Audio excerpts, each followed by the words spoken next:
What's up, Leafs fans, and welcome back to Leafs Digest. We are live breaking down Game 7 of the preseason.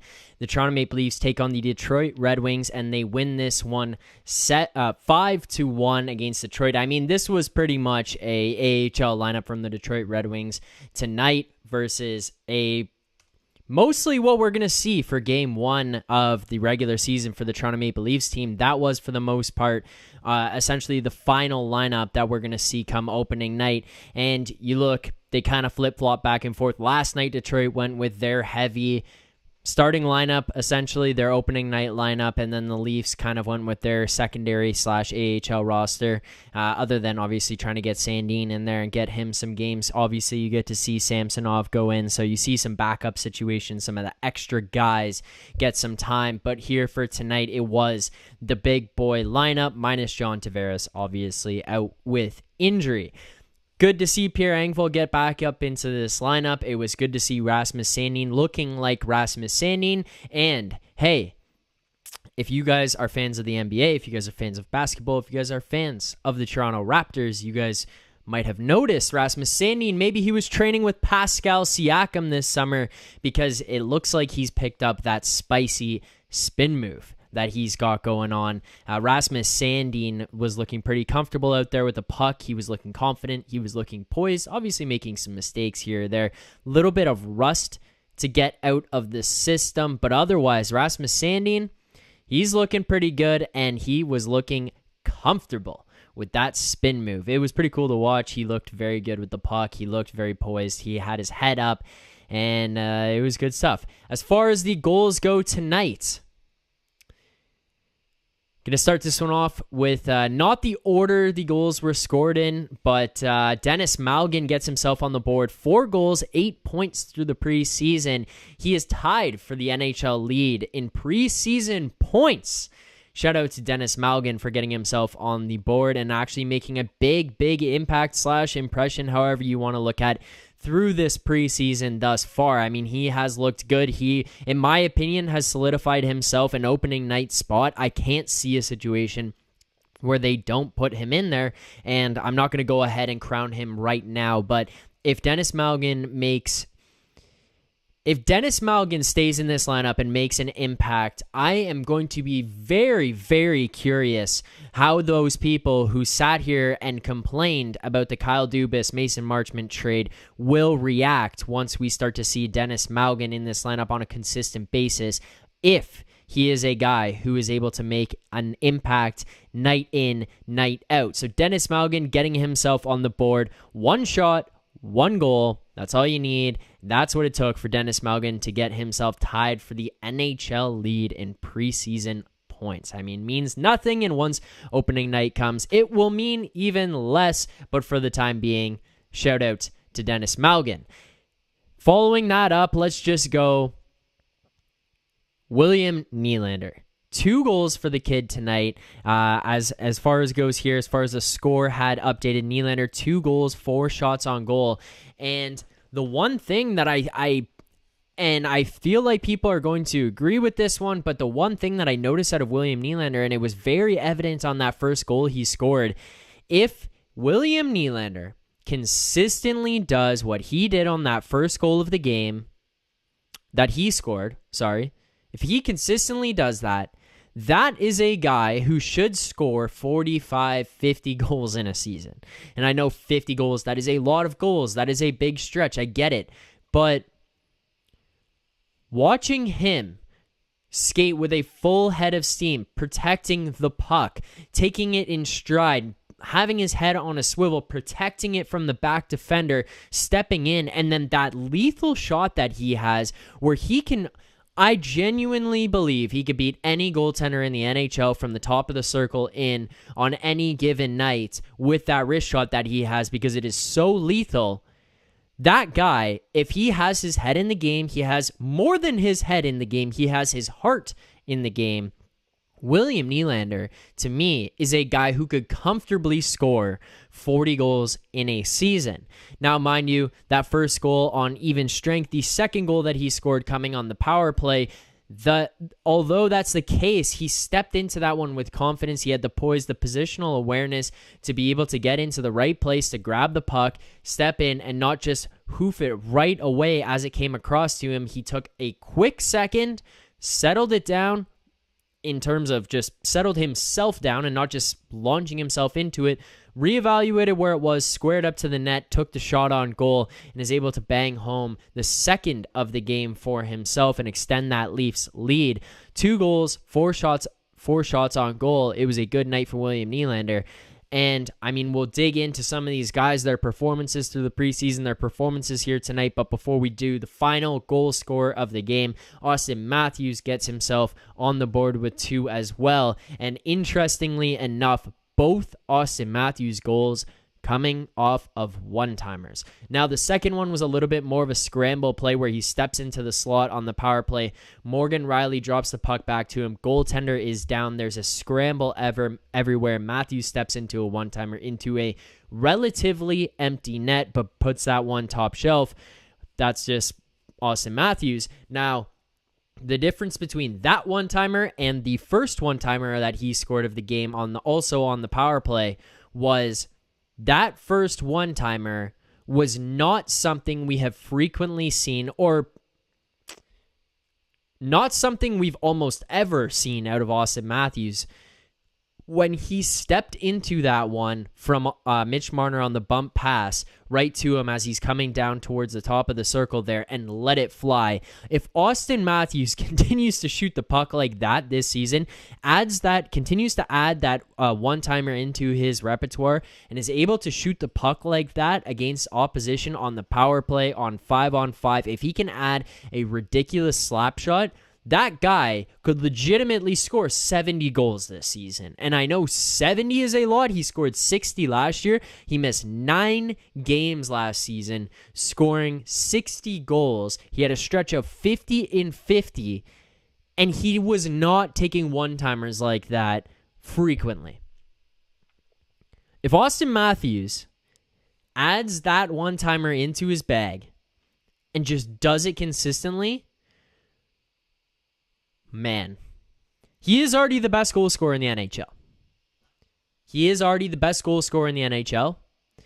If he continues to push on and do stuff like that,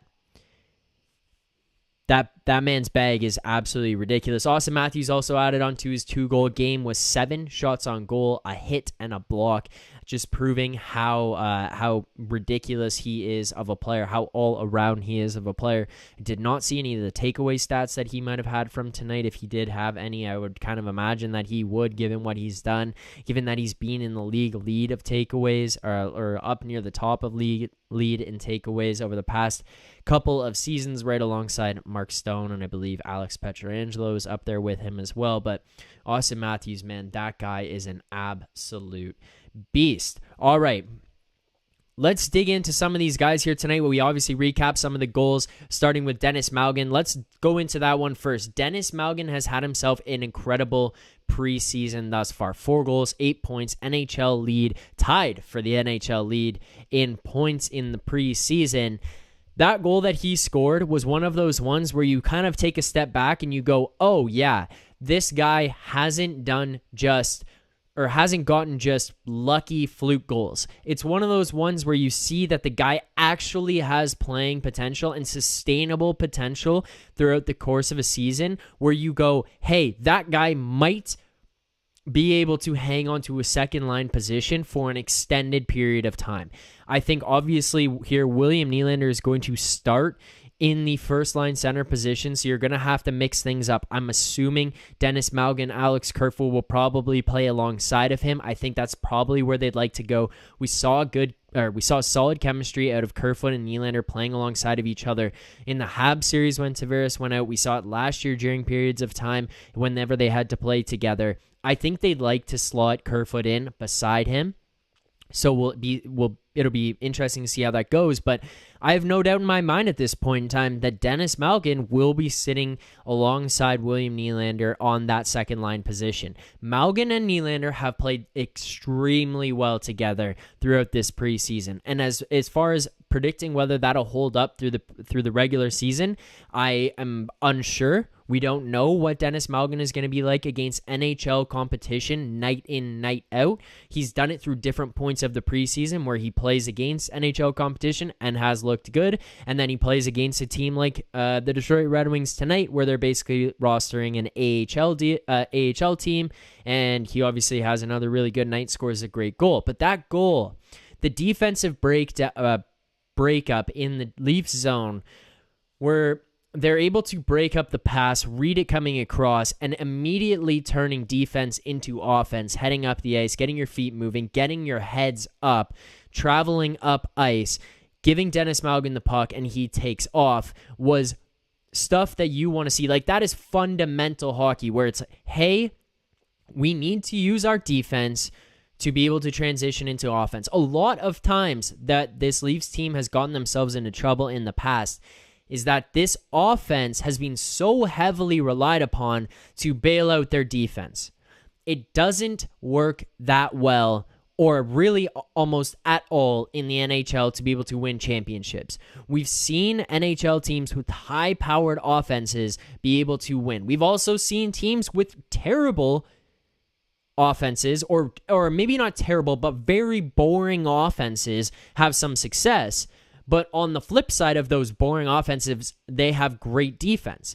Now, with these offensively high-powered teams who go on to have success, what they're able to bring along with their game and implement into their game is either very good defense, or that's like adequate to accompany that offense and limit goals against, or exceptional defense that's pushed them over the edge. Now, to me, Colorado, their defense, their team defense, how they play as a whole would be one of those ones where they benefit from their offense, but their offense wasn't in a position to have to bail out their defense. And now, if you don't think that this is accurate, one thing I implore you to go and look at, their starting goaltender was Darcy Kemper, and his statistics through the playoffs, and then when they even had Pavel Francouz go in net because Kemper went down with the eye injury, their goaltending and their statistics, it's not like it was blow you out of the water incredible, which means that they had to have contributions from their defense in order to limit things against, and they also had to have help from their offenses on the other end. Now, that play, obviously, by the Leafs here tonight that led to the Maugan goal is a very nitpicky, specific scenario where you're looking at one play from one game in terms of what happened and how it transpired. But, in my opinion, it is a positive sign to see the team transitioning things that way. One thing that we saw last year a bunch of times was Pierre Engvall taking off on the rush and going down the other end, and it just didn't translate into goals all the time. He does that traditional stop up and turn back where you're not completely out of it. But if you're able to transition that and create something out of it, as Dennis Maugan was here tonight, where he created that offensive opportunity, that is a good sign to me. That is a positive sign, a step in the right direction for this team. All right, outside of Dennis Maugan, talked a little bit about William Nylander kind of off the top there when we got into some of how he played here tonight, but genuinely, William Nylander has been incredible throughout this preseason so far. One thing I personally am concerned about when it comes to William Nylander is that Josh and I last year during the preseason came here and sat here almost every game we watched Nylander play it and said, oh my God, he looks incredible. And then through the first 10, 15, 20 games of the season, we said, William Nylander might be the best player on this Leafs team right now. Now, that was coupled with Austin Matthews coming off an injury, Mitch Marner having a slow start, John Tavares having a slow start, but Nylander was playing incredible. Even aside from point production, Nylander's general, all-around gameplay was very good last season to start the year. He was very good. And then he did what William Nylander does. He falls asleep. And he started to get into a position where it kind of just disappeared. And you would fall off a cliff and you'd be sitting there going, oh my God, did William Nylander even dress tonight? Is he on the IR? Did he get scratched? What happened? No, he just William Nylandered. And he went missing. And maybe he'll be back next game. Maybe not. Maybe we got to wait 5 games from now. But my thing with William Nylander remains. If William Nylander is capable of sustaining that type of energy, that type of hustle, all that kind of stuff for an extended period of time, night in, night out. William Nylander can score 45 goals this season. And hear me out. There is not one single NHL player who will have their A-plus game for 82 games this season. There's not one. I will guarantee it. But of the upper echelon of players in the NHL who are capable of being or having that A-plus game, when they don't have their A-plus game, you will notice they are capable of bringing an A, an A-, and a B-plus game that typically does not drop off into a D, D-, F game. And if they have that F game, it happens once through the course of 82. Maybe. Or for half a game. Nylander brought his F game like 5, 6, 7 times last year. That's the problem with Nylander. Eliminate 5 to 6 F games, drop it to 1 or 2 if you have to, and increase those F games that you're getting rid of to a B+ and A- game. And then you will be in a much better position to go on and actually put up a ton of points and get an even bigger bag on your next contract. I see a super chat here from Dan Freeman. Shout out Dan for the super chat here. Dan saying, also just wait. There it is. Dan says, I don't see how Dubas cannot ice DM62 without losing the trade. He won't clear waivers. I don't see how Dubas cannot ice.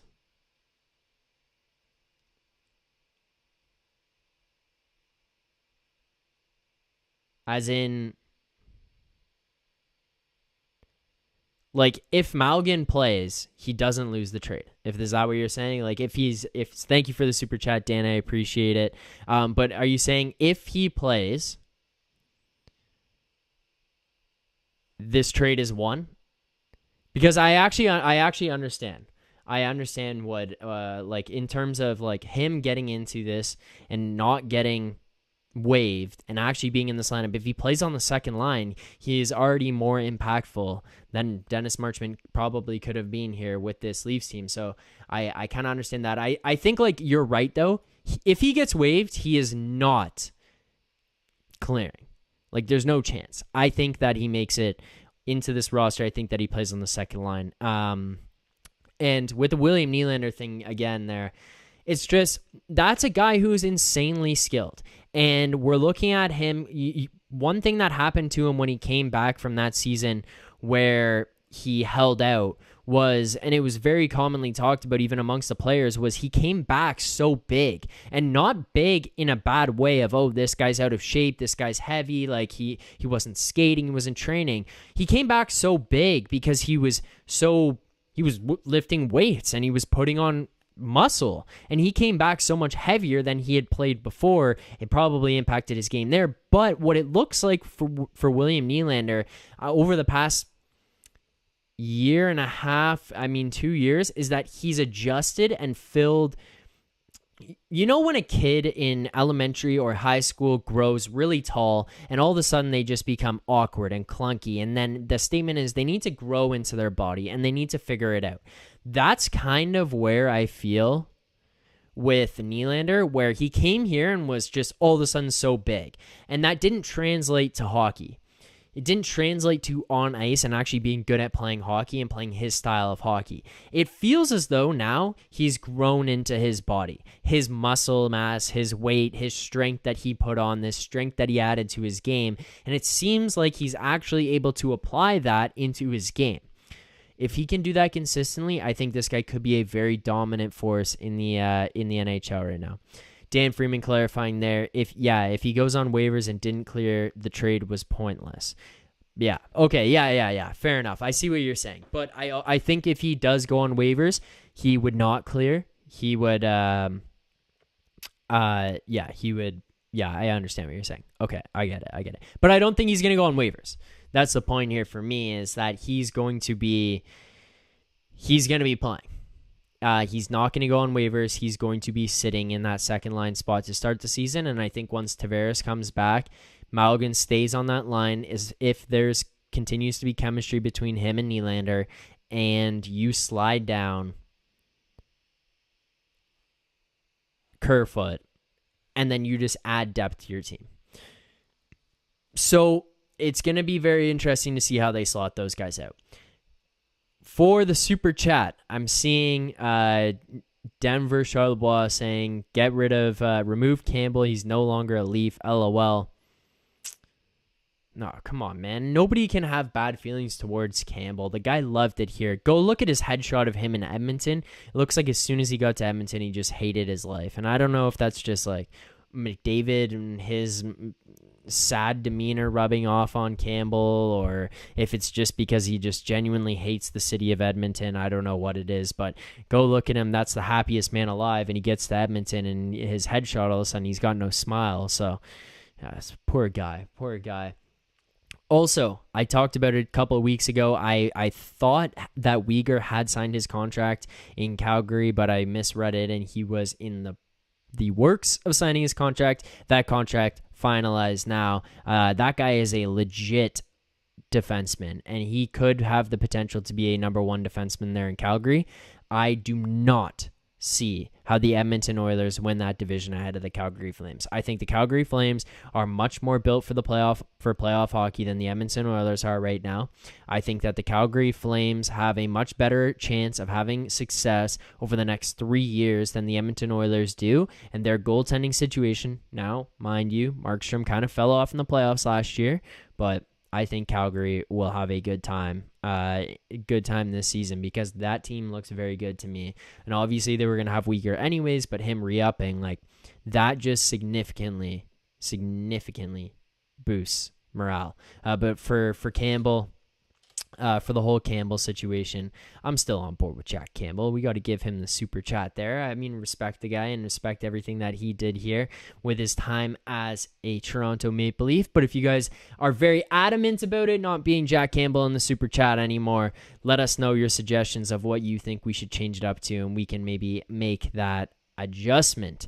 But I mean, I'm still happy with Jack Campbell. Come on. Got to be happy with him. Cole Palmer says, Leafs broke me, brother. My God, I'm numb. Leafs broke you. How about the Jays tonight? Real quick, did anybody else out there watch the Jays game tonight? I just need to know, what was the worst loss? I'm seeing right here in the chat on the poll, 39% of voters saying Leafs 3-1 series lead versus Habs. 39% of the voters saying Jays 8-1 lead versus Mariners.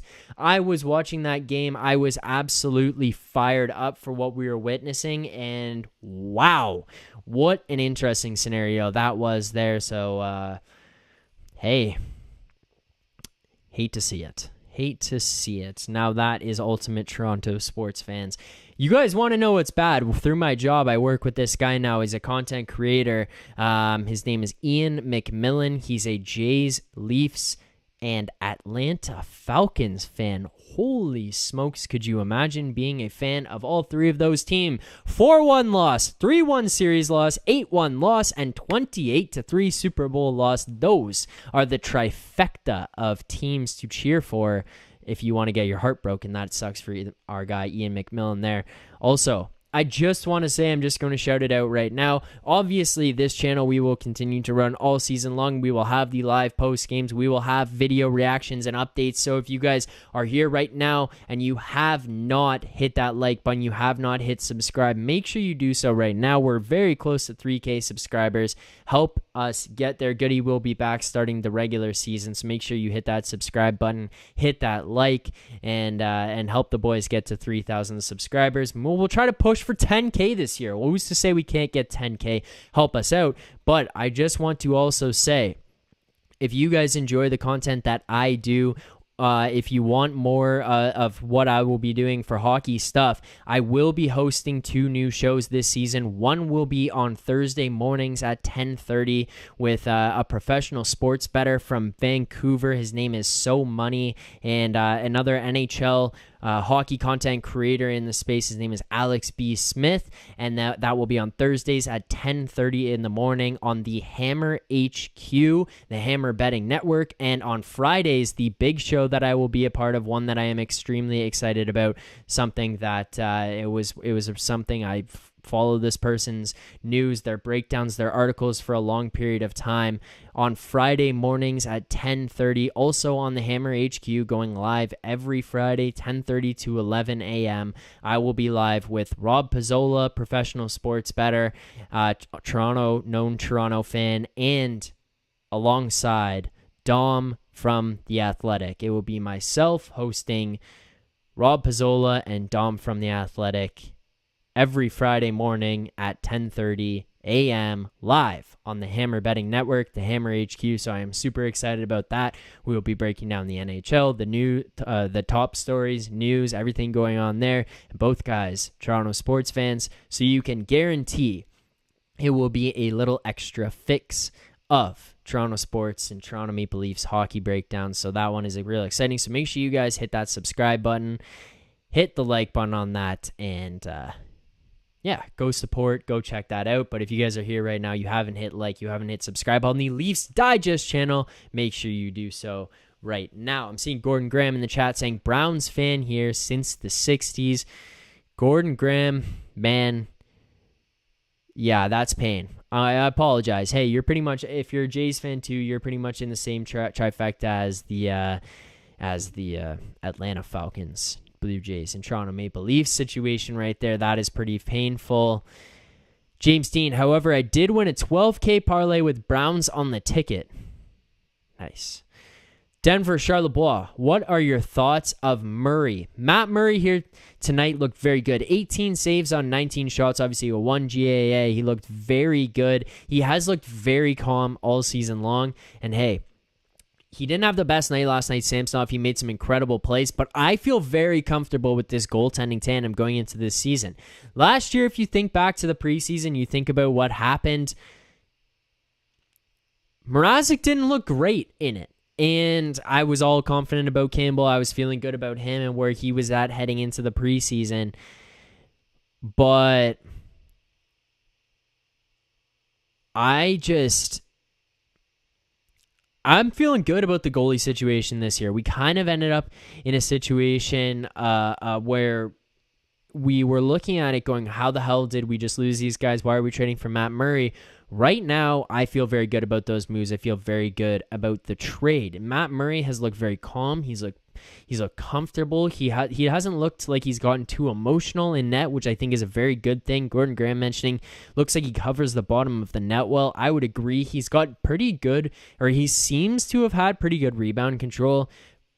From what I've noticed, at least, I will say right now, I'm not the best evaluator of goaltenders. It's easy to pick out who's good, who's bad, but in terms of separating the upper echelon from the good to the average, I am not the best at distinguishing between each one of those columns. Now, that being said, where's your partner, Josh? Oh my gosh. Josh will likely be here starting the regular season, so don't worry. We will be all good. Josh will be back. He is right now serving ice caps at Tim Hortons down the street. So Josh is doing what he can to help out in the community. You know, just a good guy he is, with the Peace Corps last week and serving ice caps at Tim's this week. But Josh will be back for the start of the regular season, so don't worry about it. As far as the goaltending situation goes, though, I personally right now am comfortable. And here's the other thing that I am also comfortable with. Eric Chalgren is sitting there as the third goaltender just in case, and I think that guy's pretty good. I think he's a good goaltender. I think he was a good backup option, and if he ever has to come in or he ever has to step in for anybody in terms of relief, illness, God forbid, injury, Chalgren is a good backup option. So right now, where the Leafs goaltending situation is at, I feel pretty good. Naughty88. I want to see if I could only have him or Robertson this year. I'm picking him. His feet never stop moving. Forechecks, back checks, takes the punishment out front. What more could you ask for? Is he? This may not be a popular opinion, but I want Maugan to make this team. I see that earlier comment. So, okay. I'm not getting into that conversation tonight. I'm sorry. Naughty88, if you watch the last one, you know I'm not getting into that conversation. I as well am rooting for Maugan to make this team. The guy put up 62 goals, whatever it was. I looked at the elite prospects for Dennis Maugan. It doesn't say 62 goals, so someone can figure out where those combined 62 goals came from. Please let me know, because it's something they're talking about on TSN and on Sportsnet every day, and it's just, I don't get what's going on there. So I tried to find where the 62 goals came from. I didn't know if I was being lied to, but no 62 goals as far as I could tell. It's just so great to be back watching you here, Zach. Caitlin here. What's up, Caitlin? Looking forward to this year and being a part of this community. Looking forward to having you back. I appreciate the kind words. I'm excited to be back here. I'm excited to be back for these live streams. It's a lot of fun to host them. It's a lot of fun to engage the community and to continue to build this community. It's been a lot of fun. So thank you guys so much. Thank you, Caitlin. I appreciate the kind words. I'm glad to see you back in here. But I do see, I'll just address this real quick. Denver Charlebois, what do you do for a living, Zach? I am a producer at a sports betting network. It's called the Hammer Betting Network. I produce shows for UFC commentator, the lead UFC commentator. If you ever turn on the UFC and you see Joe Rogan, Daniel Cormier, and that other guy sitting beside them, the play-by-play, that is John Anik. I produce a podcast with him and his twin brother. I produce some live shows. I produce some NFL pregame, halftime shows as well. I also produce some podcasts at work. I'm just basically creating a ton of media content. That's what I'm doing, producing some MLB stuff. And then starting next week, I will be producing and hosting NHL content with the company. But yes, I'm a producer / host / content creator for the Hammer Betting Network. It is a sports betting network that I'm working for. So that's what I do. Denver Charlebois, what did you think of Marner's defense time today? I think it's an interesting experiment. Now, I don't know about you guys, but my general thought on it is I feel like it's weirder from a media perspective than it is from that the team's actually doing it. If you guys ever grew up playing minor hockey, it is quite common that in a late game situation you end up with 4 forwards, or you go on the power play and you put 4 forwards out there. I kind of feel like more than anything, you're just looking at a situation where you're trying to figure out if you can get goal scorers on the ice. If you have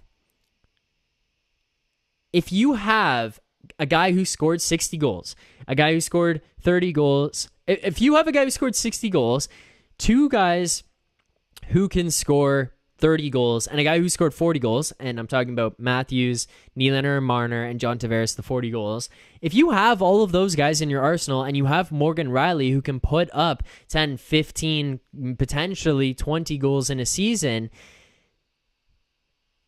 why would you not try to fire out all these guys? Like, this is what's going to happen. You're going to get late game situations where you're going to want to pull the goaltender, but you may be hesitant to do so based on the situation of where the puck is on the ice, where the faceoff is, what side of the faceoff is. If you are looking for a goal in the last minute of the first period, the second period, the third period, if you're looking for a goal in that situation, fire those guys out there. I have no problem with it. I don't think it's that weird. I think it's actually a good situation for those guys. The only thing that I find weird about it is how overblown it is by the media. I don't think it's that weird.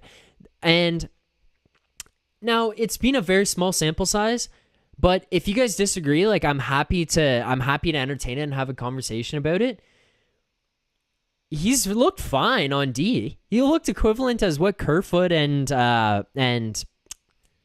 Yarncrook were able to do. Like, they're not standing out as horrible defenders, and Marner is a good defensively aware player. That's why he's one of the best, if not the best penalty killer that we have. He's one of the best defensive-minded guys that we have because he's in one of those situations where he's so good at understanding the offense that he is able to read and anticipate what the other team is doing when it's happening to him. I feel like that's one of those things where he's so good at seeing the ice, seeing the play, seeing what's going on and what's about to happen that he can anticipate it and make a jump before it happens, which elevates his defensive ability. Now, is he going to be the most physical guy? No, but guess what? I actually wrote this down, so it's kind of funny this came up. I thought this was interesting. Mitch Marner tonight, 3 assists, 4 hits. I think he was second on the team in hits in the game here tonight. So, as far as Mitch Marner's defensive defenseman trial period has gone, I've been completely fine with it. I think it's been fine. Yeah, and Gordon's saying down 3 minutes left. That's a very, very, very good example. Down 3 minutes left before you just go and pull the goalie, because think about it. You pull the goalie and you're basically saying like, we're going all in. Which, if you're putting Mitch Marner on defense, you're essentially going all in. But at that point, you're almost going 90% in. Where it's, hey, we're going to put our 4 forwards out on the ice, and we're going to try to go for it all here. But we have a little bit of time or a little bit of cushion. And if we get scored on right now, it's completely over with 3 minutes left. So we're going to put 4 forwards out there, guys who can all create offense, guys who can all score goals, guys who can all score 30-plus goals. You put Mitch Marner in that position, I think you're in a very good spot. I think it's a good opportunity to try. And then think about it. 30 seconds goes by, no goal happens. Okay, pull the goalie now. Now you go all in. But you've given yourself an extra buffer period to try. 3 minutes and 15 seconds, it gets down to 2 minutes and 30. Pull the goalie, you go for it all then. But you can't say that you didn't try in that first 45 seconds from 3 minutes and 15 down to 2 minutes and 30 because you had 4 forwards on the ice. And if those forwards can't get it done, that's the way it is. It happens. So I think it's a good thing. I think it's fine. You just give it a try. I'm seeing Naughty. It's Maugan's NHL totals and his total at Luzon and ZSC last 2 seasons. Oh. Okay, so Naughty 88 saying it's Maugan's NHL totals plus his total at Luzon and ZSC the last 2 seasons. Okay. Makes sense. Corey Parrish, Marner has been playing D on the power play already, so it's an easy adjustment.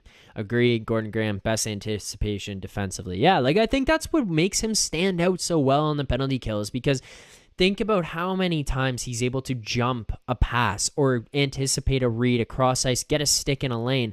It's because he's looking and he's got his head on a swivel. He's over here watching the guy at the half wall, but he knows exactly where the guy is on the half wall on the other side, sneaking in down behind. So when he's watching that guy over on this half wall about to make the pass across, he's well aware that there's multiple passes. There's the one back to the defenseman. There's the one cross ice behind him, and he doesn't need to physically look at the guy to know that it's there.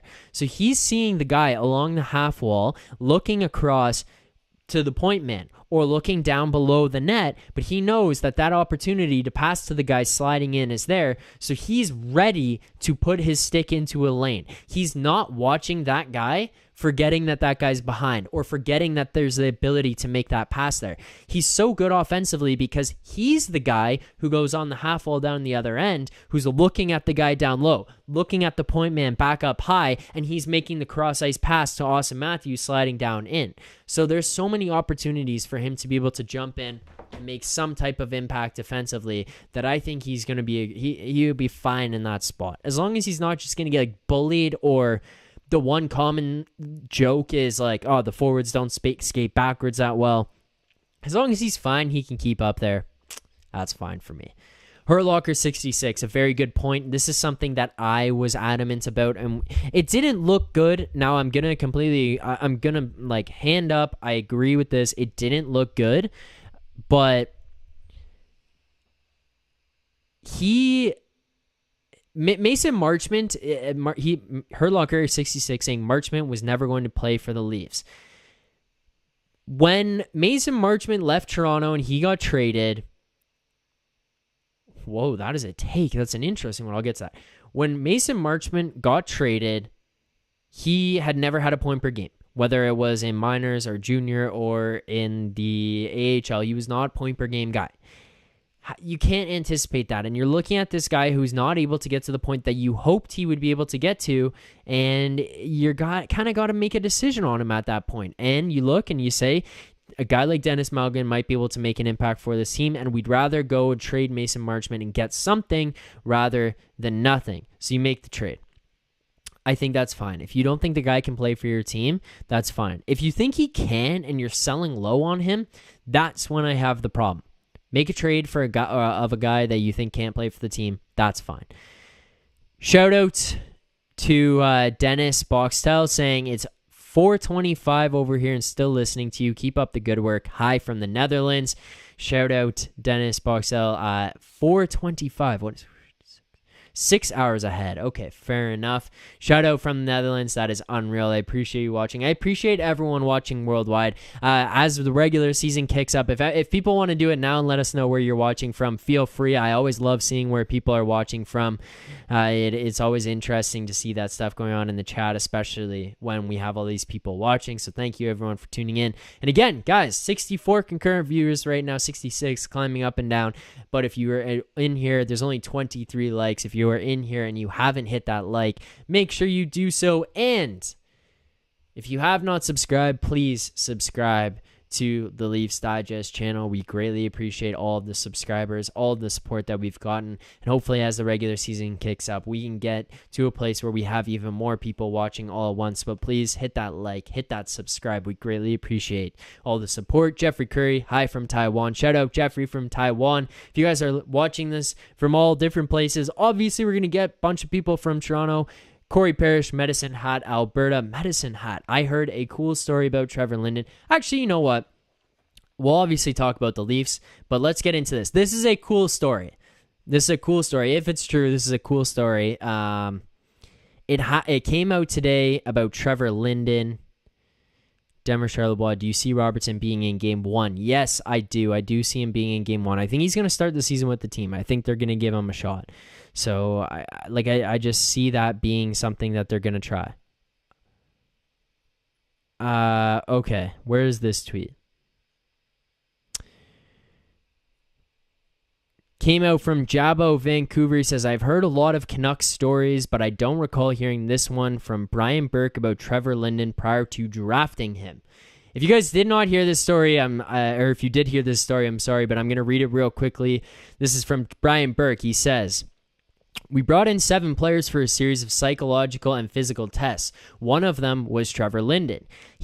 Trevor Linden called me the night before and said, hi, Mr. Burke, it's Trevor Linden. My dad said I should call you because I can't come on Saturday. So this is for the psychological and physical tests. Brian Burke says, well, Trevor, none of the players call me Mr. Burke, so please call me Burkie, and why can't you come? Trevor Linden says, my dad said I had to call you to say I couldn't come. Burke says to him, I know, I get that part. I heard that twice. Your dad made me call and you can't, your dad made you call me and you can't come. This is this time now. Why can't you come? Minnesota had the first overall pick, so Burke thought something might have been up there, that they were trying to do something. But then Linden says, well, it's branding day at my uncle's ranch in Medicine Hat, and my dad says I have to stay and help him. So Burke says, I'm a city boy, tell me what branding is. And Trevor Linden replies, well, we run range cattle up here in the Hat, and in the spring we round them up and we brand all the calves. We turn 1-year-old male calves into steers. Burke says, well, what's your job on branding day? Trevor Linden replies, when the cattle comes out of the pen, I grab them and hold them down and pin them while we brand them and cut their nuts off. Brian Burke replies, you can skip these tests, and then goes on to say, we never even tested them. I thought that was a legendary story. Just seeing Medicine Hat in the chat, I thought that was pretty sick. Just reminded me of that one. But real quick here, Medicine Hat, Alberta, shout out. Last of Us Clips. Not sure if you've heard of this place, but hi from Canada. Shout out Canada. Hurt Locker 66, Hamilton here. Stony Creek Ice Cream. No, legendary.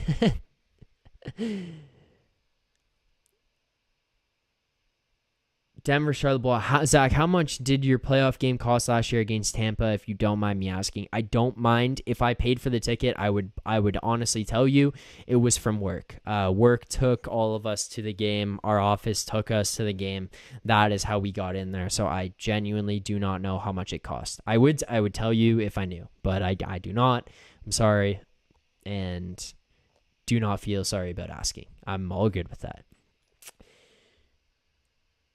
Other questions. Let's address. Do you see Robertson being in game 1? Yes, I do. I think they're going to give him a shot. I think they're going to put him in there. I think they want to see what he can do. They want to see if he can play regularly in a regular role in bigger minutes alongside good players. I think they give him that shot. Salvatore Yanni, unless that's in a lowercase L, but I think it's Yanni, says, how come Brian Burke never had to take a psych test of his own? That's a good question. Brian Burke, notorious for the fighting in the barn over.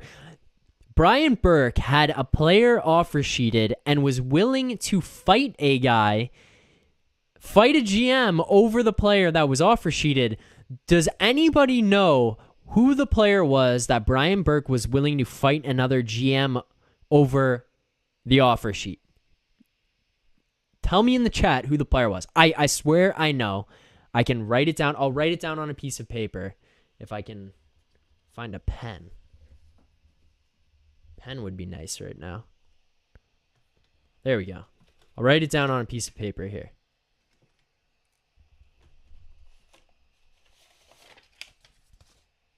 All right.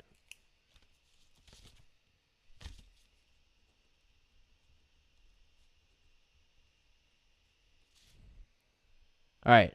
Do you guys know who the player was that Brian Burke was willing to fight another NHL GM over because they had an offer sheet?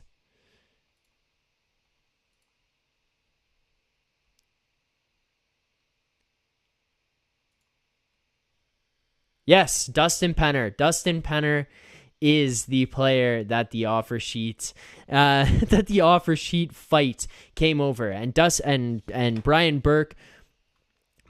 Burke was willing to fight the GM of the team. I can't remember who the GM was. Kevin Lowe. Yes.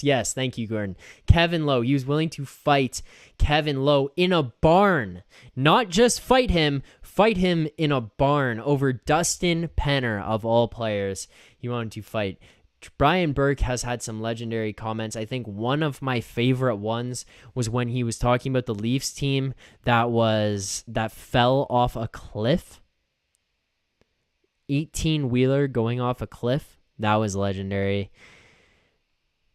That was all time. Sorry, just getting rid of these bots here real quick.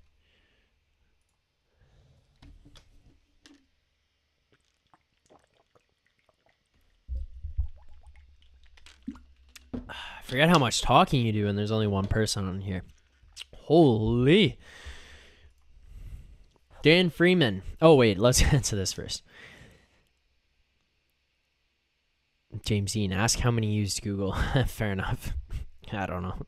Hopefully people are honest. Care. Hey, can you tell me how many preseason goals Sexy Mexi Matthews got? I think he only got 2. Yeah, I think he only had 2 preseason goals, so not that many. I was a little bit worried. Thought he might never score. The guy was going to go from 60 in a season to 0. I didn't know what was going to happen there. But no, you did manage to get on the board with 2 here tonight. So, Dan Freeman, do you think Maugan was mishandled early in his career? Sounds like Dubas and Maugan planned on development over these past couple of years, and COVID might have resurrected his melting career with his deciding to start in Swiss and gain confidence. It's very possible. It's very, very possible that, I mean, you send a guy over there that you know is going to be an extremely skilled player or is an extremely skilled player and is going to be able to push through and actually make some type of impact in a league like that. They go over there, they get confidence, they put some points under their belt. And the one thing that often happens for those guys in those situations, and it's a weird way to put it, but they become the man. right? Dennis Maugan goes over there and plays overseas. He's the man. He's the guy that plays first line power play. He's probably going to get some penalty kill touches. He's going to play first power play, first line. He's going to be in there when the team is up by a couple goals and needs to hang on to a lead. He's going to be in there when the team's down by a goal and needs to score a goal. Dennis Maugan went over there and probably gained so much confidence because he became the guy. He's the relied upon person that they need to go into all these situations to push that team over the edge. So when he comes back here, he's obviously not going to be that in the NHL. He's not going to be the number one line guy. He's not going to be on the first power play unit, but he could play on the second line or second power play unit. He could fit into the second line. These are the types of situations that you end up with those guys where they get in there and they figure out how to do this stuff. They figure out the confidence again, where maybe playing in North America, they're not going to get. I don't know if he was mishandled. I personally do not know what his situation or his playing kind of deal was in Florida, how that all went down. It obviously didn't end up the best for him. Hence, they were willing to trade him. But I think you kind of end up in a spot where he gets some confidence, and Dubas and this Leafs team is very willing to put guys in spots that are going to benefit them. And they're very, very willing to help them take it to the next level. So, yeah, I'm kind of at the point with these guys where I think they know what they're doing when it comes to player development. I do believe that. I think they probably gave Dennis Maugan the best opportunity he could have had. I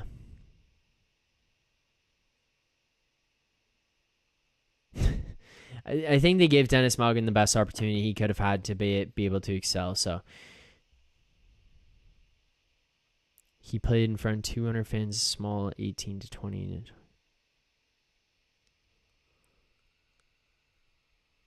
I am tired. I still got work to do. Holy. Denver Charlebois, do you think we will really miss Ilya this year? Or do you think we have enough prospects for us to not notice? Prospects aside, I do not think we will miss Ilya Mikheyev this year. I think that guys like Dennis Maugan, guys like I think Bunting takes a step forward. I think Kalle Järnkrok is a better all-around player than Ilya Mikheyev.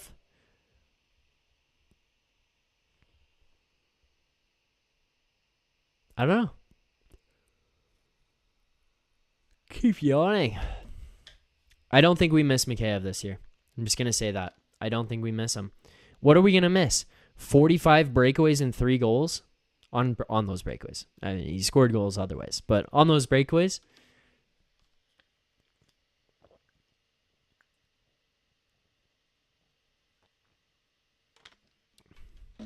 I think this Leafs team is in a good position to be.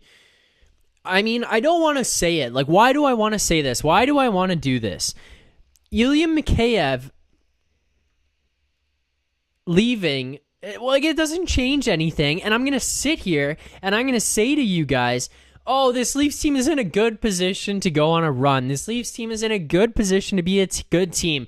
You know what? They were last year too, and they were the year before that, and they were the year before that. I'm going to shut up. I'm not going to say anything, because you know who else was in a good position to go on a postseason run this year? The Toronto Blue Jays, and they flamed out in Game 2 of the Wild Card Series, losing 8-1. Oh, pain. Pain. Just being a Toronto sports fan is just pain. Don't even know what to say.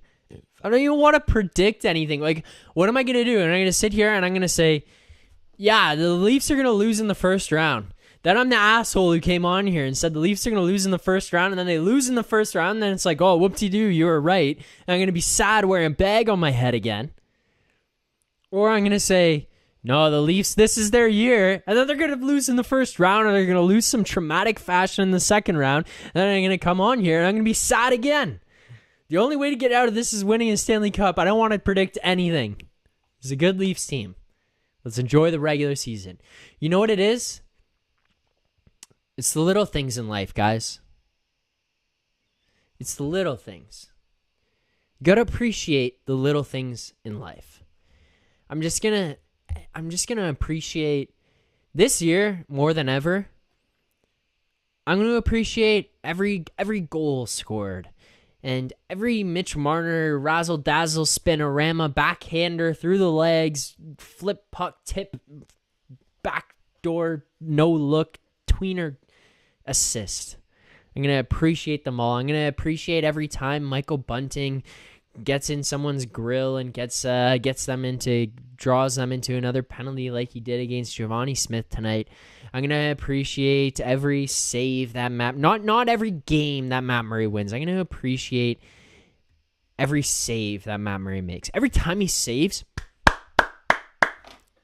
Samsonov, I'm going to appreciate it all.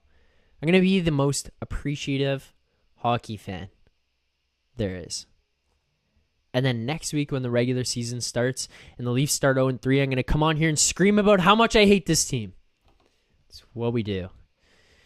Gordon Graham, pro hockey is entertainment. The Leafs are entertaining. That is a truthful statement. Whether you are upset, whether you are happy, whether you love the team, whether you hate the team, at the end of the day, you are entertained.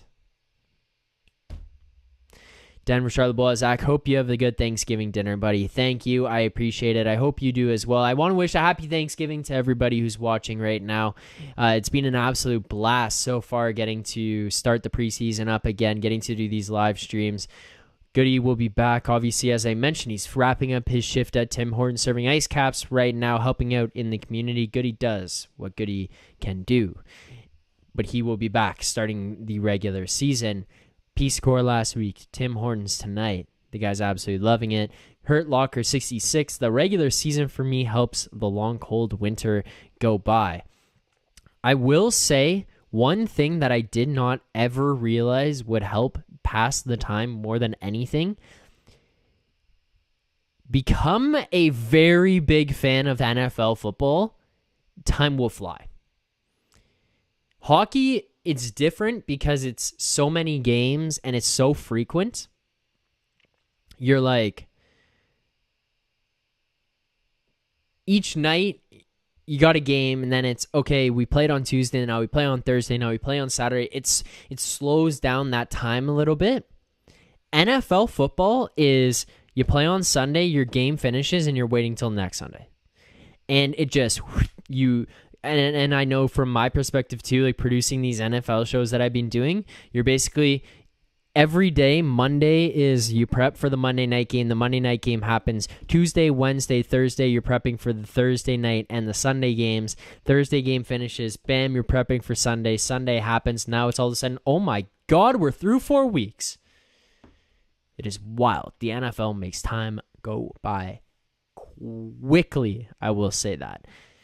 Guys, I want to remind everyone right now, gambling is in Ontario now, and if you are Salvatoriani, go Cowboys, fair enough. My dad is a Dolphins fan, so I adopted the Dolphins as my team. I jumped on the Dolphins bandwagon I was a, what's the best way to put it? I was a sympathetic Dolphins fan, if that makes sense. I was always on his side. He was cheering for the Dolphins, so I wanted the Dolphins to win. And in the last couple of seasons, I've really started to push. And then all of a sudden, they have a good team this year. So I am fully bought in. I have Dolphins shirt. I got to get some Dolphins gitch. Got to get myself like a Tyreek Hill jersey or something. The guy's a legend. Or I'll get a Mike Gesicki because that would just fit. That would be just on brand with it. I'll get a Mike Gesicki jersey, but the NFL is just real interesting. So that's been the team that I've been cheering for.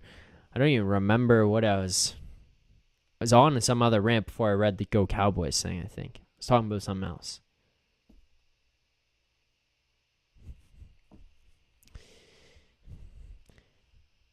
Dennis Boxell, yes, I know, and I'm not being sarcastic. I am truly asking, what level is he really compared to other legit second-line wingers in the league? All right, talking about Maugan here. I don't know. Dan Freeman, shout out Dan for the super chat.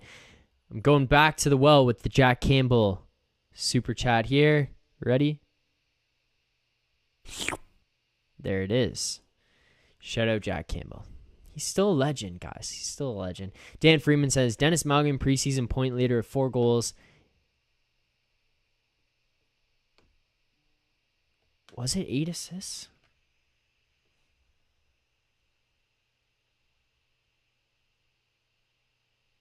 Huh. I knew he was the preseason point leader. He was tied for the preseason point lead after tonight with that 4th goal that he scored. Dennis Maugan has had himself an incredible preseason. He's looked very, very good. If he becomes what Michael Bunting was last year, do we just crown Kyle Dubas and this Leafs management / scouting / development staff as just godly? Because finding Michael Bunting, making David Kampf into even more of the player that he was and elevating his game, just finding some of these guys. 8 points, yeah, that's what I thought it was. I thought it was 8 points. Herlocker 66. I thought it was 8 points, not 8 assists. 4 goals, 8 points. But their ability to find some of these guys, find this talent, has been really good.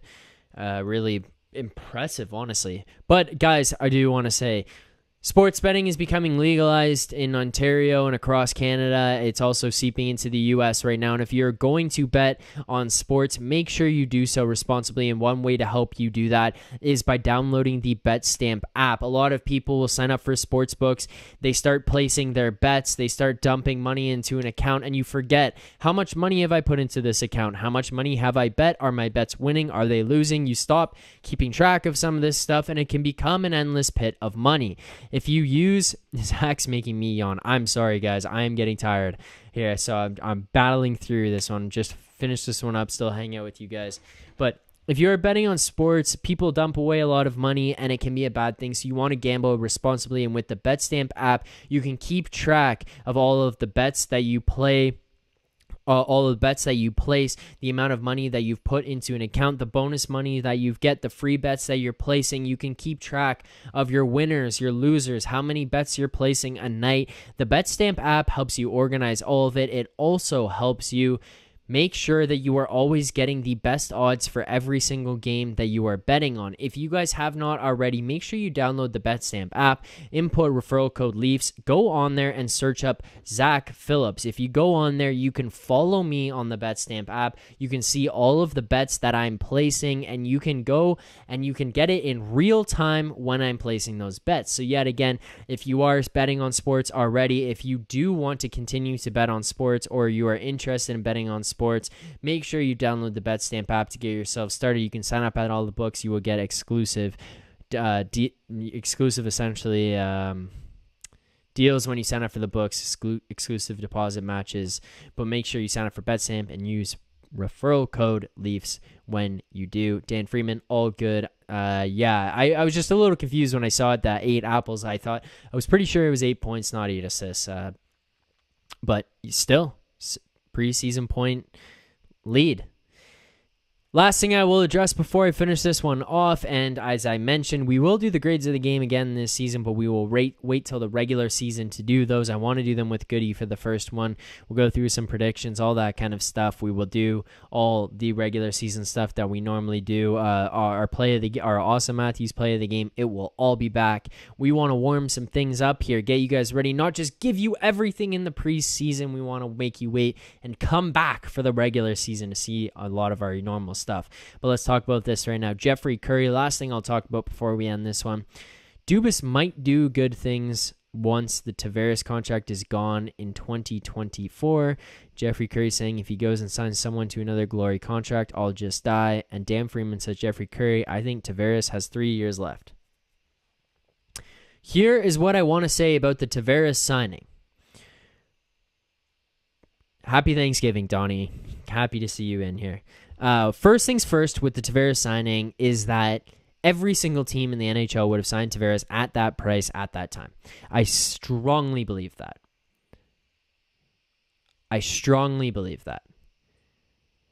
I think that there's not a team out there who would have passed up on the opportunity to sign John Tavares. And the other thing you have to remember is that he took a discount to come here and play in Toronto. Whether you think he did or not based on what his current contract is, at the time he took approximately $2 million or $1.5 million less than he was offered elsewhere to go to another team in the NHL. He wanted to play in Toronto. Every team would have signed him. The John Tavares issue is not that we have John Tavares. The issue is that we have John Tavares at the contract that he's at. But here's where my dilemma with this whole thing comes in. If you trade John Tavares, or you get rid of John Tavares, whatever you do, what you are going to turn around and look for is John Tavares. As soon as you get rid of John Tavares, you're looking for the same player that John Tavares is. Because you want John Tavares, but you don't want John Tavares at the money that he's at. Which I get it. And there's nothing wrong with wanting him at a different price or not thinking that that price is worth it. The thing is that you're just looking for, you're going to get rid of him and go look for John Tavares. So I'm okay with him. Donnie saying his injuries are starting to catch up to him. Fully understand. But it's just you're going to look for that guy again. So if he wasn't an $11 million ticket, different story. But you're going to go look for him. You're going to basically pay approximately $8 million for that guy. So that's the thing. I don't think Dubas would be quick to just go and make a signing like that again. I think if he did, dare I say it, there's a man, he grew up in the Toronto area.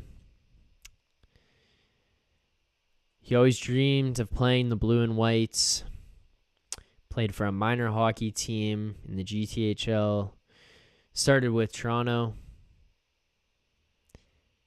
He's left-handed. His number is the year that he was born.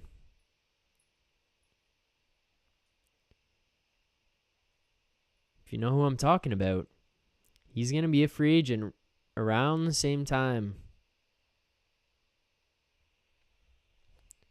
Just throwing it out there. It's just a thought. It's no promise. It's just a thought. It's just a thought. Just saying. Super chat here from Joe Hill. Shout out Joe for the super chats.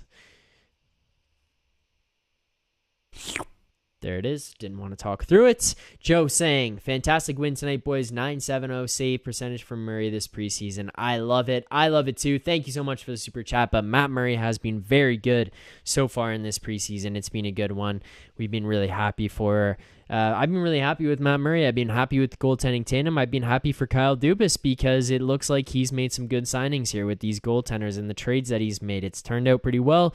Nobody's even remembering those draft picks that he traded away or had to acquire in order for this to go down. And sitting here saying, oh, wow, that draft pick should have been higher.